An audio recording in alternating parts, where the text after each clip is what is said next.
तारीख 23 मार्च 2025. वेळ सकाळी 9 वाजताच्या दरम्यानची. पल्लवी सरोदे हरिहरेश्वर इथल्या पांडव प्रदक्षिणा मार्गावर असलेल्या खडकावर समुद्राकडे एकटक बघत बसल्या होत्या. त्यांच्या मैत्रिणींनी त्यांना हाक मारली, पण त्यांचं लक्ष नव्हतं. काही मिनिटांचाच वेळ गेला आणि समुद्रकिनारी असलेल्या त्यांच्या मैत्रिणींनी आरडाओरडा करायला सुरुवात केली. धावत पळत रेस्क्यू टीम त्या ठिकाणी पोहोचली, पण रेस्क्यू टीमच्या या धावपळीला यश आलं नाही, कारण पल्लवी सरोदे यांचा मृत्यू झाला होता. खडकावर बसलेल्या सरोदे यांना पाण्याच्या लाटेनं खेचलं होतं. त्यांना पाण्यातून बाहेर काढण्यात आलं, पण तोवर त्यांचा मृत्यू झालेला. पण सरोदे पाण्यात कशा खेचल्या गेल्या याबद्दल वेगवेगळी कारणं सांगितली जातात. काही माध्यमांमध्ये सेल्फी काढताना त्यांचा तोल गेला असं सांगण्यात आलं, तर काही बातम्यांमध्ये त्या समुद्राकडे एकटक बघत असताना त्या समुद्रात खेचल्या गेल्या असं सांगण्यात येतं. त्यामुळे या सगळ्याला सी हिप्नॉसिसशी सुद्धा जोडलं जातंय. पल्लवी सरोदे यांच्यासोबत नेमकं काय घडलं? एकटक बघितल्यानं त्या पाण्यात खेचल्या गेल्या का? पाहूयात या व्हिडिओमधून. नमस्कार, मी अनिकेत आणि तुम्ही पाहताय बोलभिडू. पल्लवी सरोदे या ठाण्याच्या जिल्हाधिकारी कार्यालयात स्वीय सहाय्यक म्हणून काम करायच्या. क्लार्क म्हणून त्यांनी 2012 साली ठाणे जिल्हाधिकारी कार्यालयात काम सुरू केलं होतं. पण काही महिन्यांपूर्वीच त्यांना स्वीय सहाय्यक पदावर बढती मिळाली होती. 22 मार्चला पल्लवी सरोदे आणि त्यांच्या मैत्रिणी हरिहरेश्वरला आल्या. मंदिरात त्यांनी दर्शन घेतलं. मग MTDCच्या रिसॉर्टमध्ये मुक्काम केला. त्यानंतर आला 23 मार्चचा दिवस. सकाळी 8 वाजता पल्लवी आणि त्यांच्या मैत्रिणींनी मंदिरात दर्शन घेतलं. मग त्या मैत्रिणींसोबत पांडव प्रदक्षिणा मार्गाने प्रदक्षिणा घालायला निघाल्या.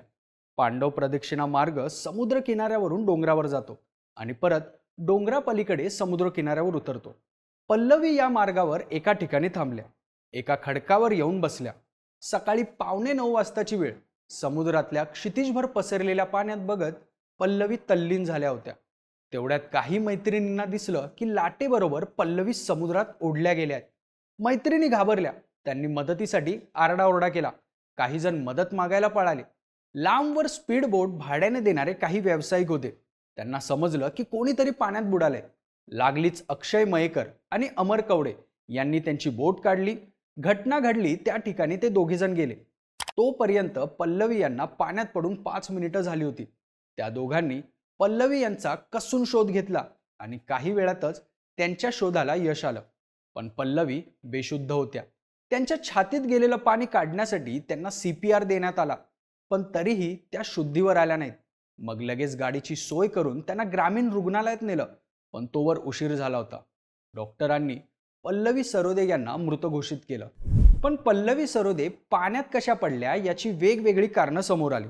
काही माध्यमांनी दिलेल्या बातम्यांनुसार पल्लवी सरोदे आणि त्यांच्या मैत्रिणी पांडव प्रदक्षिणा मार्गावर एका ठिकाणी फोटो काढण्यासाठी थांबल्या. या ठिकाणी समुद्राच्या भरतीमुळे खूप मोठ्या लाटा खडकावर येऊन आदळत होत्या. खवळलेल्या लाटांसोबत सगळ्या जणी फोटो काढत होत्या. मैत्रिणींनी पल्लवी यांना बजावलं की जास्त पुढे जाऊ नकोस. पल्लवी सरोदे खडकावर बसल्या होत्या. बाकीच्या मैत्रिणींसारख्या त्या पण खडकावर आदळणाऱ्या लाटांसोबत सेल्फी काढण्यात गुंतल्या होत्या. अचानक एक भीषण लाट आली. खडकाला आदळून लाटेचं पाणी खडकावर आलं. पल्लवी यांना काही काळाच्या आत लाटेच्या माघारी जाणाऱ्या पाण्यासोबत त्या समुद्रात ओढल्या गेल्या. तेव्हा मैत्रिणींना त्या पाण्यात पडल्याचं समजलं. मात्र काही माध्यमांनी अशीही माहिती दिली आहे की पांडव प्रदक्षिणा मार्गावर एका ठिकाणी पल्लवी सरोदे आणि मैत्रिणींचा ग्रुप थांबला होता. त्या ठिकाणी भीषण लाटा खडकावर येऊन आदळत होत्या. मैत्रिणींनी पल्लवी यांना जास्त पुढे जाऊ नका असं सांगितलं, पण पल्लवी यांचं त्यांच्याकडे लक्ष नव्हतं. पल्लवी समुद्राच्या निळाशार पाण्याकडे शांतपणे बघत बसल्या होत्या. पाण्याच्या भीषण लाटा खडकावर येऊन आदळत होत्या, परत समुद्रात माघारी जात होत्या. ते बघण्यात पल्लवी तल्लीन झालेल्या. अचानक एक मोठी लाट आली आणि पल्लवी सरोदे यांच्यावर कोसळली. पल्लवी सरोदे यांना काही कळायच्या आधी त्या समुद्राच्या आत ओढल्या गेल्या. पण यावरून प्रश्न विचारले जाऊ लागले की एवढी मोठी लाट आलेली पल्लवी सरोदे यांना कशी दिसली नाही? त्यांना कसली तंद्री लागली होती की त्यांना पाण्याचा धोकाच समजला नाही? या प्रश्नाचं उत्तर म्हणून चर्चेत आली सी हिप्नोसिस किंवा ब्लू माइंड ही अवस्था. अमेरिकन सागरी जीवशास्त्रज्ञ डॉक्टर वॉलेस जे निकोल्स यांनी ब्लू माइंड नावाची संकल्पना मांडली होती. ब्लू माइंड ही मानवी मनाची एक अवस्था असते. यात काय होतं तर आपण पाण्याजवळ, पाण्यात किंवा पाण्याच्या वरती असतो तेव्हा आपल्याला प्रचंड शांत वाटतं. एक प्रकारे योगासन किंवा मेडिटेशन केल्यासारखा हा अनुभव असतो. ज्यात आपल्याला प्रचंड आनंदी आणि स्वतःशी कनेक्टेड असल्यासारखं वाटत राहतं. शरीर आणि मन दोन्ही एकाच पातळीवर असतात. डोक्यात विचारांचा गोंधळ उडत नाही. यामुळं माणसाला हिप्नोटाईज केल्यासारखं एक प्रकारची तंद्री लागते. माणूस तल्लीन होतो. यासाठी पाण्यात उतरावंच लागतं असंही नसतं. अथांग पाण्याच्या जवळ किंवा नुसता त्या पाण्याचा आवाज ऐकत राहिलो तरीही असं घडू शकतं. असं होण्यामागे शास्त्रीय कारण सुद्धा आहे. अभ्यासकांच्या मते जेव्हा माणूस नदी, तलाव, समुद्र किंवा स्विमिंग पूल अशा ठिकाणी बसतो तेव्हा त्याच्या मेंदूत कोर्टिसॉल नावाच्या स्ट्रेस हॉर्मोनची पातळी कमी होते आणि फील गुड हार्मोन्सची पातळी वाढते, जसं की ऑक्सिटोसिन आणि डोपामाइन. या हार्मोन्समुळे तंद्री लागल्यासारखं वाटतं, स्वतःबरोबर एकरूप झाल्यासारखं वाटतं. पण ही एक सकारात्मक अवस्था असते. यामुळं जीवाला धोका पोहोचत नाही. पण स्वतःशी एकरूप झाल्यानंतर आजूबाजूचा आवाज किती येतो, माणूस आहे त्या परिस्थितीमध्ये गुंग होऊन जातो का, हे मुद्दे सुद्धा महत्त्वाचे ठरतात. रोड हिप्नोसिसचे उदाहरण घ्यायचं झालं तर एकाच प्रकारच्या रस्त्यावरून आजूबाजूला कोणतंही डिस्ट्रॅक्शन नसताना बराच वेळ प्रवास केला तर रोड हिप्नोसिसची अवस्था तयार होते. अशा वेळी अचानक एखादा अडथळा समोर आला तर अपघाताची शक्यता वाढते. पण सी हिप्नोसिसमध्ये अपघाताचा धोका नसतो. त्यात फक्त मनाची शांत अवस्था तयार होते. पण या अवस्थेला एखाद्या मोठ्या लाटेमुळे धक्का बसू शकतो. अर्थात तो मानसिक असतो, ज्याची तीव्रता सुद्धा फार नसते. पण लक्ष नसताना अंगावर लाट येणं मात्र धोक्याची घंटा ठरू शकते.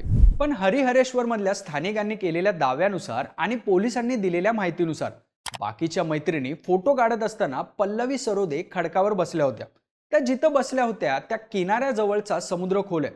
त्यामुळे लाटेसोबत पाण्यात ओढल्या गेल्यावर पल्लवी पाण्यात लगेचच खोलवर बुडाल्या.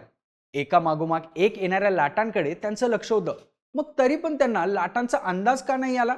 त्या पाण्याकडे बघण्यात गुंगल्या होत्या का? त्यामुळे त्यांना जाणीव झाली नसावी का?